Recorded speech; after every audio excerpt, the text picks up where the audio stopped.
यमुना के किनारे पर नजर आ रहे ऐसे ही डंपर अवैध तरीके से बालू निकालते हैं और फिर इस बालू को नोएडा और ग्रेटर नोएडा में बन रही इमारतों में बेचा जाता है। इस खनन माफिया के खिलाफ दुर्गा शक्ति नागपाल ने कार्रवाई की थी। नोएडा से बहने वाली ये यमुना अभी तो लबालब पानी में भरी हुई है, लेकिन आमतौर पे ये जो किनारे हैं वो खाली रहते हैं और यहीं से ये जो मिट्टी है इसको अवैध खनन के तौर पे निकाला जाता है और नोएडा में बन रही इमारतों में सप्लाई किया जाता है, क्योंकि इस मिट्टी को निकालने में लागत काफ़ी कम है और मोटा मुनाफा है।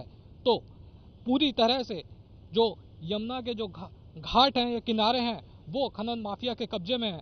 नोएडा में अवैध खनन यमुना के किनारों पर किया जाता है।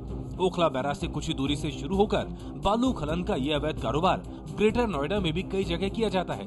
केवल यमुना ही नहीं, हिंडन से भी अवैध मिट्टी निकालकर उसे बाजार में बेचा जाता है। नोएडा में अवैध खनन के कई सारे ठिकाने शुरुआत होती है अमेठी स्कूल के पास बने यमुना के किनारे से। उसके बाद आगे एक ठिकाना है सेक्टर 142 और जैसे जैसे यमुना ग्रेटर नोएडा की तरफ बढ़ती है वैसे वैसे कई सारे जो ठिकाने अवैध खनन के वो बना रखे हैं खनन माफिया ने। जो अवैध बालू लेकर जो ट्रक निकलते हैं उनको साफ निर्देश है कि अगर कोई भी ट्रक रोकता है तो उसके ऊपर ट्रक चढ़ा दे, यानी कि जो भी अवैध खनन माफिया वो इस तरह से हावी है पूरे प्रशासन के ऊपर। कई बार ऐसी घटनाएं हो चुकी है कि नोएडा में कई पुलिस कर्मी हैं उन्होंने ट्रक रोकने की कोशिश की और कई बार उनकी जो पीसीआर है उसके ऊपर जो अवैध बालू से लदा हुआ ट्रक है उसने टक्कर मार दी और पुलिस कर्मियों को घायल कर दिया। तो आप अंदाजा लगा सकते हैं कि किस कदर जो खनन माफिया है वो नोएडा प्रशासन और उत्तर प्रदेश सरकार पर हावी है। दुर्गा शक्ति ने पिछले 2 महीनों में कार्रवाई करते हुए 50 से अधिक डंपरों को जब्त किया था। साथ ही अवैध खनन में लगे कई लोगों के खिलाफ दुर्गा शक्ति ने एफआईआर भी दर्ज कराई थी। दुर्गा शक्ति की शक्ति खनन माफिया को इस कदर नागवार गुजरी कि उनको सस्पेंड करा दिया गया, जबकि सरकार कह रही है असल वजह कुछ और है। सरकार का कहना है कि ये अवैध निर्माण निर्माण एक ऐसा था धार्मिक जगह पर, उसको तोड़ने की वजह से तनाव बढ़ना था, इसलिए ये किया गया। उसका सच क्या है वो भी देख लेते हैं।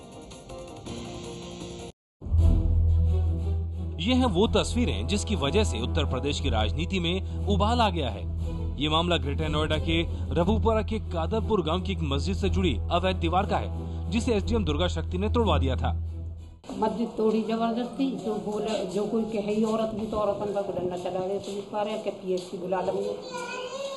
ऑर्डर को बहुत पूछे कि ऑर्डर दिखाओ, किसको ऑर्डर है मस्जिद तोड़ने का, तो इन्हों कह दे कि ऑर्डर ये दिखाया हो ना ऑर्डर।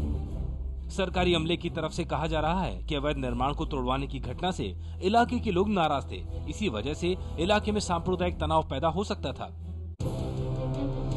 एबीपी न्यूज को यूपी सरकार की एक रिपोर्ट मिली है। उसके मुताबिक सरकारी जमीन पर 45,152 गैर कानूनी धार्मिक स्थल बने हुए हैं। अब से 2 साल पहले ये रिपोर्ट सुप्रीम कोर्ट में जमा की गई थी। रिपोर्ट के मुताबिक मंदिर और मस्जिद बनाने की आड़ में जमीन कब्जा करने का धंधा उत्तर प्रदेश में खूब फल फूल रहा है। सबसे ज्यादा ऐसे विवादित धार्मिक स्थल सिद्धार्थनगर में है। सिद्धार्थनगर में ये आंकड़ा 4,706, मुजफ्फरनगर में 4,043 और रामपुर में 2,349 है। नोएडा में इनकी संख्या 349 है। 2010 बैच की आईएएस अधिकारी दुर्गा शक्ति नागपाल ने शिकायत मिलने के बाद अवैध निर्माण को हटाने की कार्रवाई की थी, लेकिन अपने इलाके से अवैध निर्माण को हटाने की कार्रवाई के बाद दुर्गा शक्ति को ही सस्पेंड कर दिया गया।